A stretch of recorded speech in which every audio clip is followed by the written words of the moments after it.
post and put the weight needed on her. Piper's pit. Left leg.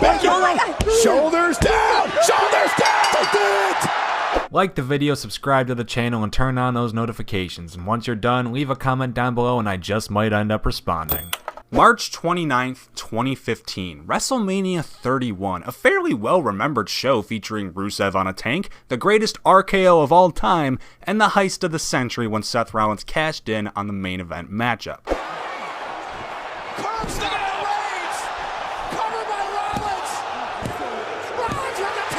Yet, in the years following, the most talked about and speculated moment of the entire night wasn't even revolving one of the matches. Instead, it was when Triple H and Stephanie McMahon came out before the penultimate match to talk up attendance records before talking even upper the game's victory over Sting earlier in the night. Good God, I did not need to remember that. One, Dwayne "The Rock" Johnson agreed and decided he'd heard enough and made his way to confront the authority, but was slapped and taunted to retaliate by Steph because, what was Rocky gonna do? Beat the shit out of a non-wrestling woman at WrestleMania?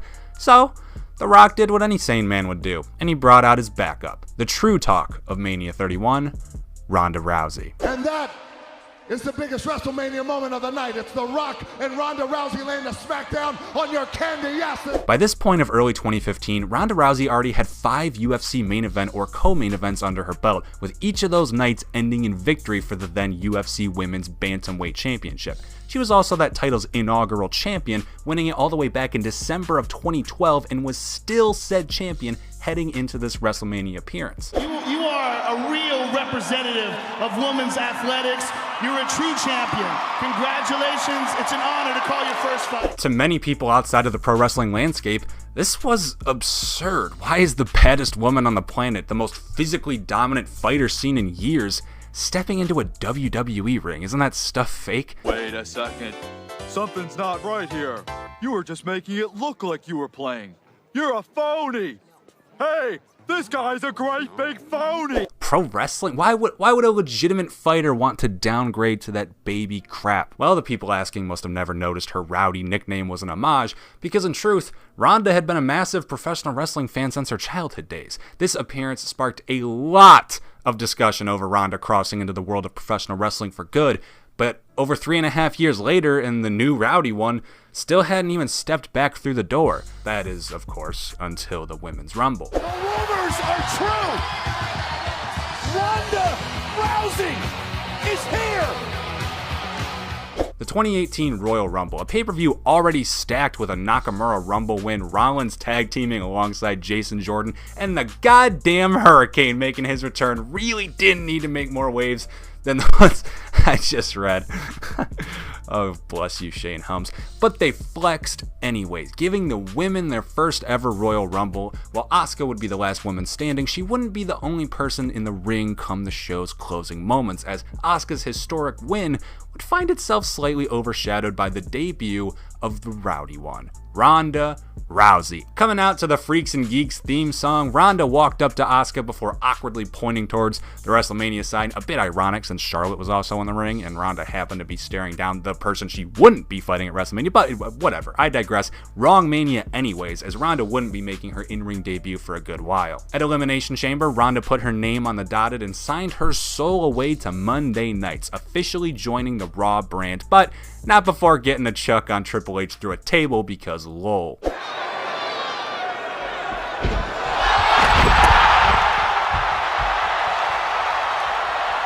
The direction by this point was making it pretty clear where we would be come WrestleMania. Triple H and Kurt Angle had been semi-feuding for like over half a year by this point, and since Stephanie usually can never get comeuppance as she's Stephanie McMahon, this was like the perfect intergender match to build up to. By WrestleMania 34, Ronda was debatably hitting her peak as a professional wrestler. I'll put my bias aside and say right here, I have no idea what would be her best performance, as 2018 literally a blur to me at this point, especially the garbage Raw women's division underneath Ronda Rousey. However, it's pretty commonly agreed that despite featuring a Kurt Angle far past his prime, a non-wrestling Stephanie McMahon, and a green Ronda Rousey in her debut, this was somehow the best match on the whole card. Put your hands up!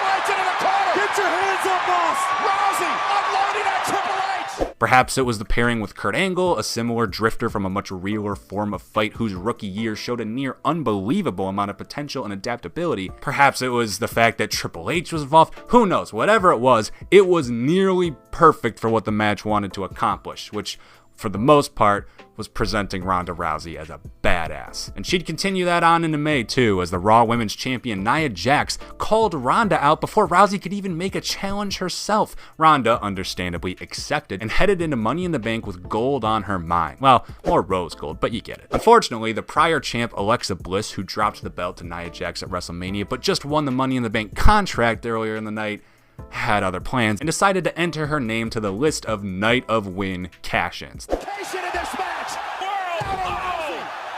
Match is over. The official Rousey into the post. This match was somewhat surprisingly also very well received, with Ronda proving she could definitely go in the ring even in a singles match, even with someone far from polished like Nia Jax. Yeah, it was no Punk versus Cena, let's not get carried away, but the real takeaway wasn't the match itself.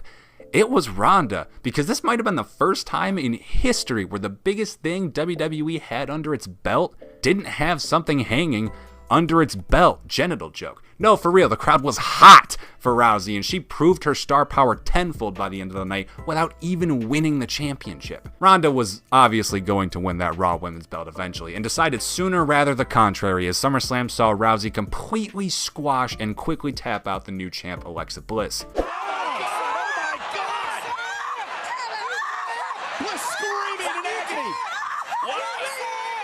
Not gonna lie, boys, this next chunk is all pure research, because if I was working off the small capacity left inside my brain, I couldn't tell you all about the rest of this title reign. In fact, I'd say the booking was a bit of a shame, because by the time Ronda was winning that title, her peak was already gone. Yeah, she was still a huge star and probably the biggest draw in the company. Don't get it wrong in the slightest. It just could have been better. That's always for sure. Anyway, apparently she would spend the next few months taking on the likes of Mickie James, another Nia Jax match, Natalya, Sasha Banks, and rematching Alexa. I remember zero of this, but actually do remember WWE Evolution, the first ever women's pay-per-view that 100% would not have happened without Ronda Rousey. And they brought the goods for this one too, with the Bella Twins having been brought out of retirement specifically with this main event in mind, Ronda Rousey versus Nikki Bella. Yeah, goods didn't exactly mean in-ring quality, but to be fair to WWE, you could probably see why they'd want those two names atop a poster.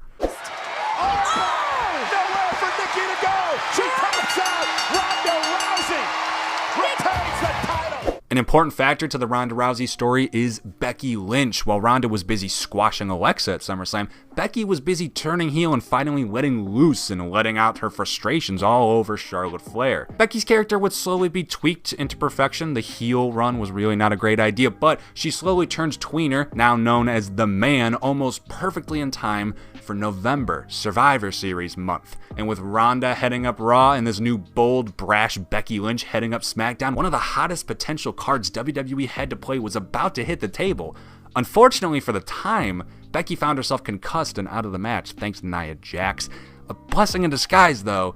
In hindsight, who the hell was supposed to lose this match? So I guess actually thank you, Nia Jax. That's a catch-22, isn't it? That's a paradox, isn't it? That's an ultimatum, isn't it? I don't know which of those it is. So instead, Ronda faced Charlotte, who would DQ herself via chair and kendo stick assault, which Rousey would get comeuppance on at TLC, costing both Becky and Charlotte the SmackDown Women's Championship after knocking them both off a ladder in the main event and letting Asuka win the title. No. Ronda!